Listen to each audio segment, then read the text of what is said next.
अब अब आपको अपनी रैंक एनालाइज़ करने के बाद आपको देखना है कि काउंसलिंग में किस-किस सीट के लिए मैं एलिजिबल हूँ। अगर आप 1000 के नीचे हो तो आप काउंसलिंग में तभी जाओ कि अगर आपको लगता है कि आपको सीट मिलेगी। 120 मान के चलिए, अगर आपकी रैंक 120 तक है तो आपको थर्ड राउंड तक वेटनरी यहाँ पे मिल जाएगा। लेकिन अगर आपकी रैंक 100 के अंदर है तो आपको करने का फर्स्ट मन राउंड है में ही तो आप चांस एग्रीकल्चर भैया आप उस सीट को फ्रीज़ कर सकते हैं। आप उसको बाद में जब आपको अगर वेटनरी मिल गया तो आप अपग्रेड कर सकते हैं, नहीं मिला तो आप एग्रीकल्चर का कि आपके पास आपको ऑप्शन मालूम ही है ही। होगा, अगर आप वेटनरी के ही पेड सीट की बात करें फॉर जनरल मेल तो आपकी रैंक होनी चाहिए 700 तक, अंडर 700, तो आप पेड सीट के लिए एलिजिबल हो सकते हैं। और जनरल फीमेल पेड सीट 800 मान लीजिए। तो वंस अगेन दोस्तों स्वागत है आपका फिर से आपका मेरे चैनल में। और आज हमारा भी एग्ज़ाम, हम अभी एग्ज़ाम देके आए अपने फाइनल एग्ज़ाम देके आए अपने थर्ड ईयर के। और इसके बाद हमारे को एग्ज़ाम देंगे फाइनल ईयर में, जैसे आप जानते होंगे 4 साल की डिग्री है, इसमें 3 साल हमारी पढ़ाई होगी, बाकी जो 1 साल है उसमें हम रावी वगैरह और बाकी इंडस्ट्रियल वगैरह ये सारी चीज़ें करते हैं। तो अब आज ही हमें पता चला है कि अभी जस्ट कुछ टाइम पहले रिजल्ट अनाउंस हुआ है जीपीपीयूटी एंट्रेंस 2026 का यूजी का।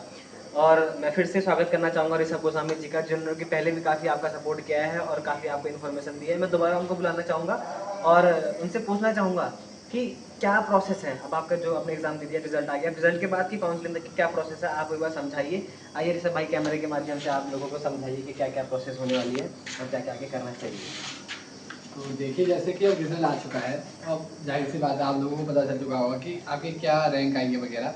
तो अब आपको खुद पता होगा आपकी पॉसिबिलिटी है क्या यहाँ एडमिशन ले पाने की या नहीं।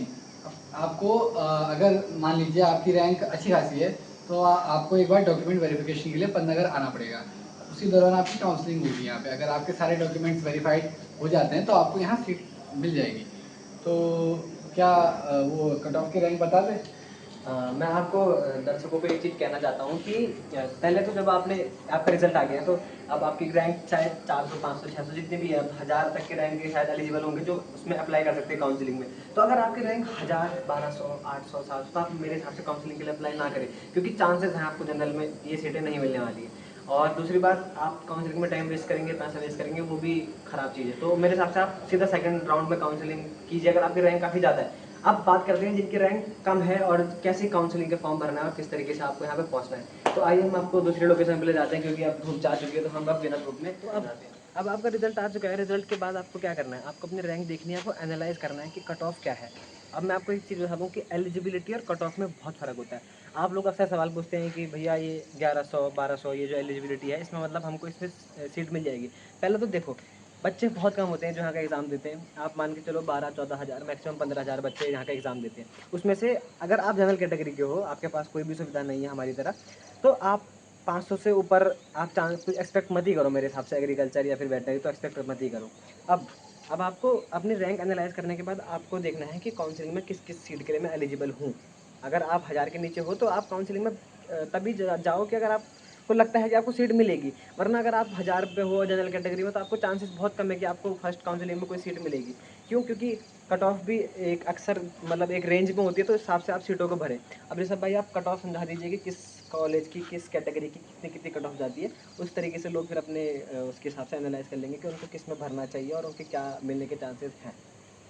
तो देखिए, जैसे कि मेरे साथी ने बताया कि कट ऑफ क्या रहती है यहाँ की, तो मैं आपको बताना चाहूँगा। सबसे पहले, अगर आप वेटनरी के लिए यहाँ आना चाहते हैं तो वेटनरी के लिए आपको अगर आपकी रैंक अंडर 100 है तो आपको वेटनरी मिलने के बहुत ज़्यादा चांसेस है। लेकिन वही बात अगर हम लास्ट रैंक की बात करें जनरल कैटेगरी की, तो 120 मान के चलिए, अगर आपकी रैंक 120 तक है तो आपको थर्ड राउंड तक वेटनरी यहाँ पे मिल जाएगा। लेकिन अगर आपकी रैंक 100 के अंदर है तो आपको फर्स्ट राउंड में ही चांसेस हैं कि यहाँ आपको एडमिशन मिल जाएगा। लेकिन 120 के बाद बहुत मुश्किल है। तो सेफ स्कोर आप मान के चलिए 120 रैंक है। वहीं अगर हम जनरल फीमेल की बात करें वेटनरी के लिए, तो आप इसमें 10 से 20 रैंक बढ़ा सकते हैं, यानी कि 140 मान लीजिए। 140 रैंक तक आपको यहाँ वेटनरी मिल सकता है अगर आप जनरल फीमेल हैं। तो यहाँ पेड सीट भी होती है, जैसे कि आपको मालूम ही होगा। अगर आप वेटनरी के ही पेड सीट की बात करें फॉर जनरल मेल तो आपकी रैंक होनी चाहिए 700 तक, अंडर 700, तो आप पेड सीट के लिए एलिजिबल हो सकते हैं। और जनरल फीमेल पेड सीट 800 मान लीजिए, ज़्यादा अंतर नहीं है। लेकिन पेड सीट वैसे आपको अगर मैं बता दूँ कि बहुत ज़्यादा अंतर होता है फ़ीस में।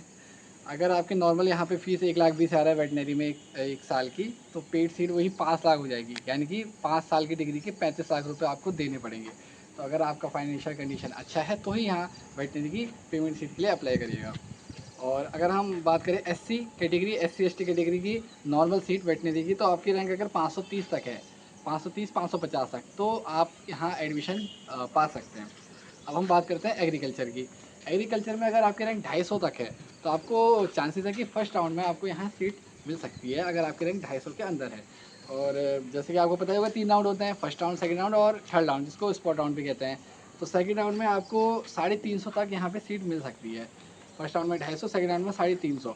और रही बात स्पॉट राउंड, थर्ड राउंड की, इस पर किस्मत की बात है। अगर जैसे सीट्स बच जाती हैं, छूट जाती हैं, या कोई दूसरी जगह चला जाता है बीच में एडमिशन छोड़ के, तो जो सीट्स बची हैं उसके लिए स्पॉट राउंड होता है, और वो उसका आप मान के चलिए 400 रैंक। तो अगर आपकी 400 रैंक है जनरल कैटेगरी मेल, तो आपको यहाँ एडमिशन हो सकता है एग्रीकल्चर के लिए। रही बात फीमेल की, तो फीमेल की है 450, general female 450, general mail paid seat 500, general female paid seat 750, OBC 410 420, ज़्यादा अंतर नहीं है जनरल और ओबीसी में। ईडब्ल्यूएस का भी इतना ही है, 410 420, ज़्यादा अंतर नहीं है। अगर आप बात करें एससी एसटी की, तो आपको 1600 तक अगर आपकी रैंक है, तो आपको यहाँ एडमिशन मिल सकता है, अगर आप एससी एसटी कैटेगरी से बिलोंग्स करते हैं थर्ड राउंड तक। एससी और एसटी की पेड सीट भी 2000 रैंक तक आप एलिजिबल हैं। अगर आपकी 2000 रैंक तक है और आप एससी एसटी से बिलोंग्स करते हैं, तो आप यहाँ एडमिशन पा सकते हैं। तो फिलहाल, और अगर आपकी इनसे ऊपर रहेंगे, मान के चलिए आपकी 500 रैंक है जनरल कैटेगरी, तो ऐसा नहीं है कि आपको यहाँ बाकी कॉलेज नहीं मिल सकते हैं। यहाँ आपको फूड टेक्नोलॉजी मिल सकता है, बायोटेक्नोलॉजी मिल सकता है, फिशरीज़ मिल सकता है, कम्युनिटी साइंस मिल सकता है। तो अगर आपको मतलब मान के चलिए इन कॉलेजेस में नहीं मिल पाया, तो आप इन बाकी के कॉलेजेस में भी अप्लाई कर सकते हैं, ये भी अच्छा ऑप्शन है। स्क्रीन में सारी कट ऑफ देख लीजिए कि कितने कितने किस चीज़ के लिए कट ऑफ है। और कट ऑफ के बाद मैं आपको कुछ कुछ पॉइंट, बहुत ज़रूरी जो पॉइंट है वो मैं आपको लॉजिकल एज अ सीनियर कह सकते हैं, एज अ आप बड़ा भाई कह सकते हैं, मैं आपको समझाना चाहता हूँ। पहली बात, आप इमोशनल होकर कोई डिसीजन ना लें। आपको पता है आपकी रैंक 500 से ऊपर है, आप जनरल कैटेगरी के हैं, तो मेरे हिसाब से आप कम्युनिटी, हाँ बायोटेक और फूड टेक आप भर भी सकते हो, लेकिन कम्युनिटी फिशरीज़ में अगर आप तभी जाना जब आपको लगता है कि आपके पास लास्ट ऑप्शन है। अगर आपके पास कोई और भी ऑप्शन है तो आप उसकी तरफ ट्राई कीजिए। उसके बाद अगर आपको एग्रीकल्चर या वेटनरी ही चाहिए और ज़बरदस्ती आपको चाहिए, तो मतलब इसका मतलब आप फालतू में काउंसलिंग में पैसा बर्बाद ना करें। आप सेकंड या थर्ड काउंसलिंग में आए जहाँ आपको चांसेस है कि आपको सीटें मिल जाए। और दूसरी बात, वेटनरी पेमेंट सीट आप मान के चलिए 5 लाख रुपए एक्स्ट्रा हर साल आपको देना पड़ता है। एडिशनल 1 लाख रुपए, एक 120 के समथिंग एक्स्ट्रा होता है, तो 6,20,000 आपकी एक साल की फीस होगी। वही 6,20,000 में आप भी पढ़ोगे और वही 1,20,000 में आपका दोस्त भी पढ़ेगा। तो बाकी रिसोर्सेज वगैरह सारे कुछ सेम होंगे, सिर्फ आपकी फीस एक्स्ट्रा होगी। उसके बाद एग्रीकल्चर की पेमेंट शीट जो कि 1 लाख रुपए एक्स्ट्रा में होती है, वो फिर भी वर्थ इट है कि अगर आप अदर स्टेट के या फिर आप उत्तराखंड के भी आपकी रैंक 500-600 तक है तो आपको मिल जाएगी, चांसेस हैं जनरल में। इसके बाद फूड टेक की भी नॉर्मल सीटी होती जो होती है, वैसी अदर स्टेट के लिए वैसे कुछ है नहीं। और बाकी मैं कुछ पॉइंट ये कहना चाहता हूँ कि आप थोड़ा समझदारी से सीट भरिए या कॉलेज भरिए। क्यों? जैसे आपको पता है कि आपकी रैंक अगर 200 है और आपको वेटनरी चाहिए, चांसेस आपके वेटनरी के बहुत कम है, क्योंकि 120 तक ही आप सेफ का ऑप्शन मानिए कि 120 के बाद रैंक नहीं मिलती है इन जनरल। तो आप पहले एग्रीकल्चर भर सकते हैं, अगर आपको भरने का मन है तो आप एग्रीकल्चर भरिए। आप सीट को फ्रीज कर सकते हैं, आप उसको बाद में जब आपको अगर वेटनरी मिल गया तो आप अपग्रेड कर सकते हैं, नहीं मिला तो आप एग्रीकल्चर का आपके पास ऑप्शन है ही। क्योंकि अगर आपने ये भी नहीं भरा और फिर आपको सेकंड में भी एग्रीकल्चर नहीं मिला तो आप कहीं के नहीं रह जाएंगे। तो आप इस तरीके से, अगर आपको यहीं आना, आपके पास कोई बैकअप नहीं है, तो आप इस तरीके से चीज़ें कर सकते हैं, अलग अलग चीज़ें कर सकते हैं। लेकिन कोई भी ऐसे फूल वाले लॉजिकल या मतलब इमोशनल उसमें बहकाव में आप नींद ना करें।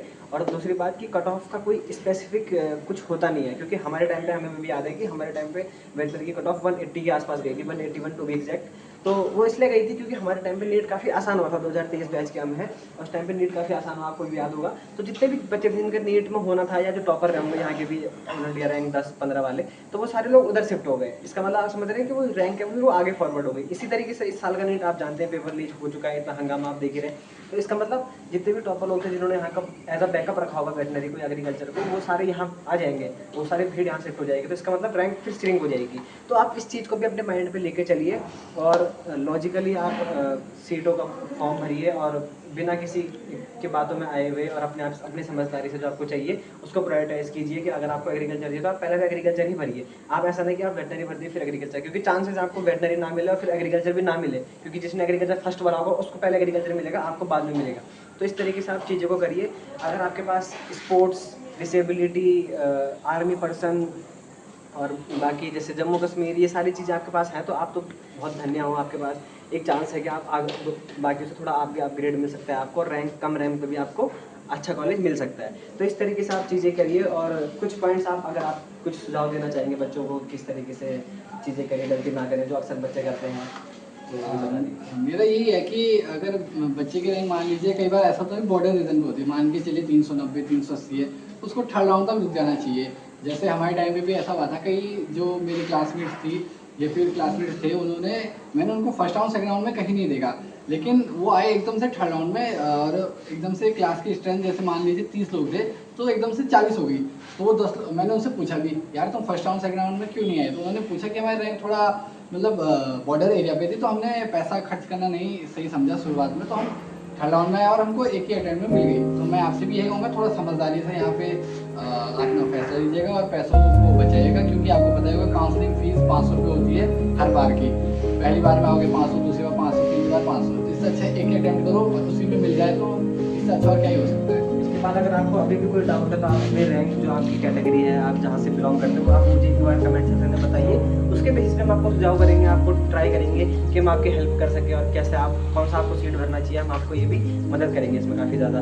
तो मैं धन्यवाद करना चाहता हूँ ऋषभ गोस्वामी जी का, मेरे कैमरामैन मृदुल जैन का, जो कि जिन्होंने कि काफ़ी अपना टाइम दिया इस धूप में, और एग्ज़ाम चल रहे हैं हमारी भी, तो एग्ज़ाम के साथ में हम आपको ये वीडियो दे पाए। तो चैनल को सब्सक्राइब कीजिए, मिलता है आपको किसी अगली वीडियो में, और आपको कोई भी डाउट हो तो आप कमेंट सेक्शन में पूछ सकते हैं। Thank you so much for watching. कैसा आया था पेपर? बढ़िया। आसान? हाँ। 500 आसान लगा तो